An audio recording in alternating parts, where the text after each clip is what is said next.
Hi everyone, welcome to my Khorisa food vlog. আজি মই বনাব লৈছো হিঙৰা মাছৰ চৰচৰি আৰু আপোনালোকে মোৰ দৰে বনাই খাই যদি ভাল পায় লাইক কৰিব কমেন্ট কৰিব শেয়াৰ কৰিব আৰু মোৰ চেনেলটো এবাৰ সাবস্ক্ৰাইব কৰি দিব আৰু কাষতে থকা বেল আইকনটো এবাৰ প্ৰেছ কৰি দিব এয়া মই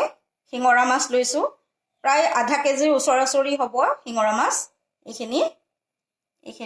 মই হিঙৰা মাছ লৈছো আৰু মই হিঙৰা মাছৰ চৰচৰি বনাবলৈ লৈছো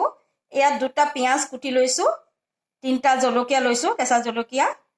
আধা চামুচ আদা বটা লৈছো 1 চামুচ নহৰু বটা লৈছো আৰু এটুকুৰা নেমু লৈছো আৰু মই এয়া নিমখ আৰু হালধি আন্দাজ অনুযায়ী লৈছো এতিয়া মই এখন কেৰাহীত মাছখিনি এনেকৈ দি দিম এই মাছখিনি মই এতিয়া এনেকৈ দি দিম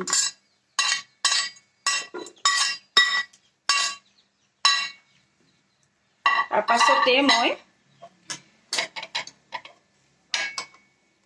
এতিয়া এই কুটি লোৱা ইয়াৰ ওপৰত পিয়াজখিনি দি দিম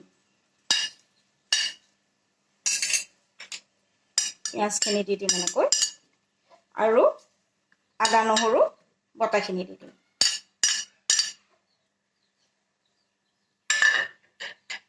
আৰু হালধি নিমখ এনেকৈ দি দিম হালধি নিমখটো আপোনালোকে একদম নিজৰ আন্দাজ মতে দিব দেই আৰু কেঁচা মিঠাতেল মই এনেকৈ এখন চৰচৰিত মিঠাতেল অলপমান লাগে এনেকৈ একদম নিজৰ চকুৰ আন্দাজ মতে দিছো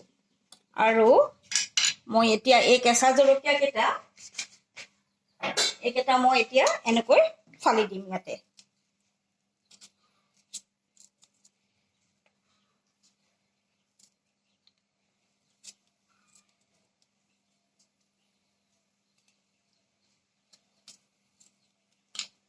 আৰু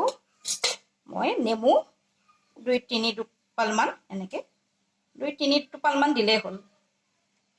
দি পেলাই মই হেতাৰে ভালকে এনেকে লৰাই দিম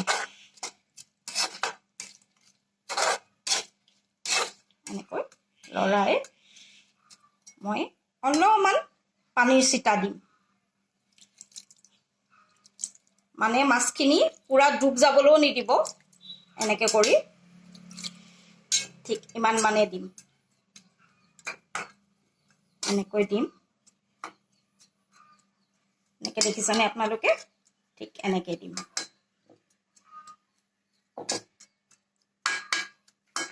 মই এতিয়া গেছটো জ্বলাই গেছটো অলপমান মিডিয়ামত ৰাখি কেৰাহীখনত ঢাকোন মাৰি দিম আৰু প্ৰায় মই 5-10 মিনিট থাকিব দিম এনেকে আপোনালোকে একদম সিমু নকৰিব মিডিয়ামত ৰাখিব গেছটো আৰু এতিয়া মই এনেকৈ ঢাকোন দি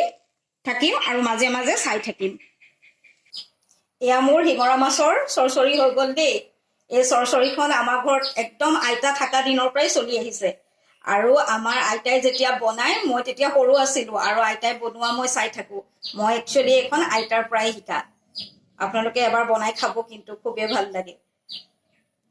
মই আকৌ এটা নতুন ভিডিঅ লৈ আপোনালোকৰ ওচৰলৈ অতি সোনকালে আহি আছো আজিলৈ আহোঁ